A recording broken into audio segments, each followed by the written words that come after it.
साथियों, स्वागत है आप सबका इस YouTube चैनल पर। और आज इस वीडियो में हम डिटेल से स्कूल रेडीनेस या जिसे हम विद्या प्रवेश के नाम से भी जानते हैं पर चर्चा करेंगे।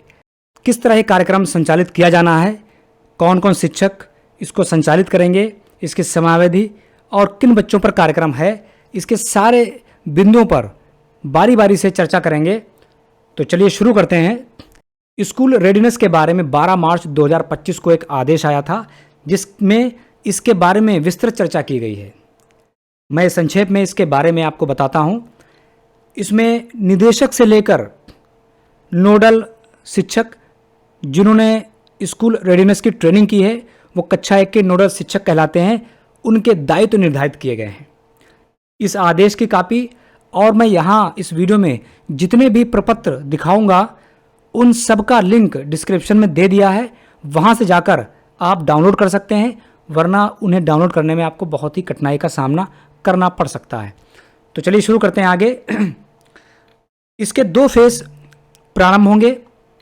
पहला फेज जो है वो कोलोकेटेड आंगनबाड़ी या बाल वाटिकाओं में जो बच्चे अंतिम वर्ष में यानी 5 से 6 वर्ष में हैं उन पर यह कार्यक्रम चल रहा है। उसको हम लोग कहते हैं स्कूल रेडीनेस फेज 1 और जिसकी अंतिम तिथि आदेशानुसार 19 अप्रैल है। ठीक है, अब बात करते हैं स्कूल रेडीनेस फेज 2 की, जो कार्यक्रम हमें विद्यालय में चलाना है कक्षा 1 के बच्चों के लिए। देखिए होता क्या है कि जब बच्चा कक्षा 1 में प्रवेश लेता है तो विद्यालय से जुड़ने के लिए मानसिक रूप से वो बच्चा तैयार नहीं होता है, उसे सब कुछ नया नया लगता है। तो ये कार्यक्रम अप्रैल से सितंबर माह के फर्स्ट वीक तक चलाया जाना है। तो उसमें हम बच्चे को विद्यालय से जुड़ने के लिए कक्षा 1 के सिलेबस को पढ़ने के लिए तैयार करते हैं मानसिक रूप से। चलिए, तो ये जो कार्यक्रम है वो 12 सप्ताह का कार्यक्रम है। तो इन 12 सप्ताह कब से शुरू होंगे वो जान लेते हैं। 1 से 15 अप्रैल तक हमें बच्चे का नामांकन कर लेना है और एक मीटिंग कर लेनी है। उस मीटिंग में अभिभावक के साथ हमें एक आकलन प्रपत्र भरना है। ठीक है, ये है वो आकलन प्रपत्र। ठीक है, इसको भर लेना है और यहाँ पर पहला आकलन हमको कर लेना है। ठीक है, पहला आकलन करेंगे, दूसरा आकलन छोड़ देंगे। ये जब कार्यक्रम समाप्ति होगी उस टाइम इस आकलन को करके हम प्रगति से अभिभावक को अवगत करा देंगे। ठीक, तो ये हमें काम कर लेना है।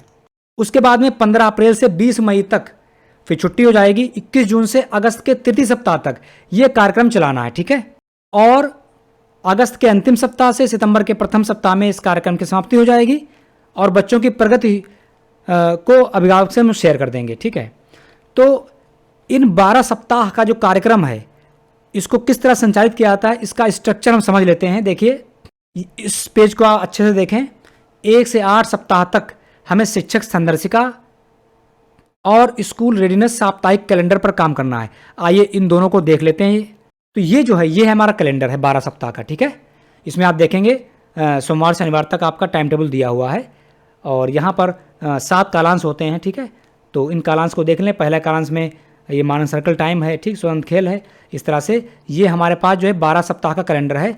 ठीक, ये इसका लिंक डिस्क्रिप्शन दिया है, वहाँ से डाउनलोड कर लें। अदरवाइज ये दीक्षा पर उपलब्ध भी है टुकड़े में, वहाँ से आप भी डाउनलोड कर सकते हैं। ठीक, तो ये 12 सप्ताह का कार्यक्रम ये हो गया। दूसरा है शिक्षक संदर्शिका स्कूल रेडीनेस। ये क्या है, ये देखिए, ये हमारी संदर्शिका है शिक्षक संदर्शिका स्कूल रेडीनेस। ठीक है, तो यहाँ पर आप देख लेंगे कि उसी तरह से टाइम टेबल दिया हुआ है। देखिए, ठीक है, हर हफ्ते का दिया हुआ है यहाँ पर। तो ये आपको दोनों चीज़ें प्रिंट करा के कंपोजिट ग्रांड से रख लेनी है अपने पास। ठीक है, तो इन दोनों पे हमें काम करना है। तो हमें इन दोनों पे काम करना है, 1 से 8 सप्ताह तक काम करना है। ठीक है, क्लियर। उसके बाद में 9वें से 12वें सप्ताह तक हमें क्या काम करना है। देखिए, आधारशिला शिक्षक संदर्शिका कक्षा 1, ये भाषा की और गणित की। इसके अलावा कार्यपुस्तिका भाषा और गणित। ठीक है, तो इन दोनों पे काम करना है। ये है आपकी संदर्शिका। ठीक है, आप देख सकते हैं ये भाषा की भी आती है और गणित की भी आती है। तो 9 से 12 सप्ताह इस पर हमें काम करना होगा। ठीक है, इस पर यहाँ सप्ताह 9 लिखा भी होगा। ठीक है, आप समझ लेंगे इसको। तो आप स्ट्रक्चर समझ गए कि 12 सप्ताह के कार्यक्रम में 1 से 8 सप्ताह तक हमें कैलेंडर और संदर्शिका पर काम करना है। 9 से 12 सप्ताह पर हमें शिक्षक संदर्शिका वो कार्यपुस्तिकाओं पर काम करना है। ठीक है, तो अच्छा, अब हम समझ लेते हैं कि इस कार्यक्रम को करने से पहले 3 प्रकार की ट्रेनिंग किन किन शिक्षकों को करनी है पहला शिक्षक जिसने स्कूल रेडीनेस की ट्रेनिंग ली है वो कहलाता है कक्षा 1 का नोडल शिक्षक। नंबर 2 प्रधानाध्यापक और नोडल शिक्षक संकुल, इन 3 टीचर्स को ये ट्रेनिंग कंप्लीट करनी है। कौन कौन ट्रेनिंग है? आदेशानुसार आप यहाँ पर देख सकते हैं ये 3 ट्रेनिंग, ठीक है। पहली ट्रेनिंग 20 मार्च से 5 अप्रैल तक के मध्य और दूसरी तीसरी ट्रेनिंग 5 से 15 अप्रैल के मध्य, ठीक है। तो ये ट्रेनिंग आप टाइम रहते कर लें, ठीक है, और सर्टिफिकेट प्राप्त कर लें, आदेश में दिया हुआ है। चलिए एक बार फिर से इसका पूरा सार बता देते हैं। स्कूल रेडीनेस फेज 1 कार्यक्रम को लोकेटेड आंगनबाड़ी बाल वाटिका में चलेगा, जिसकी अंतिम तिथि 19 अप्रैल है।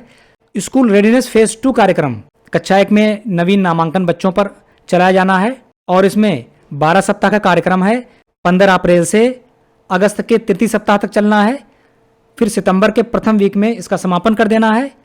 आकलन प्रपत्र भर लेना है और 12 सप्ताह में 1 से 8 सप्ताह तक हमें ये कैलेंडर और इस तरह शिक्षक संदर्शिका पर काम करना है।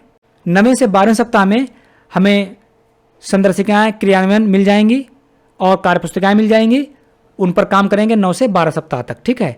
समापन पर हम आकलन प्रपत्र भर लेंगे और बच्चे की प्रगति को लास्ट में मीटिंग करेंगे, अभिभावक से बता देंगे, ये हमारा कार्यक्रम जो है संपन्न हो जाएगा। कोई क्वेरी हो आपकी तो कमेंट बॉक्स में पूछ सकते हैं। मिलते हैं इसी तरह से दूसरे इन्फॉर्मेटिव वीडियो के साथ, तब तक के लिए ख्याल रखें। Thanks for watching.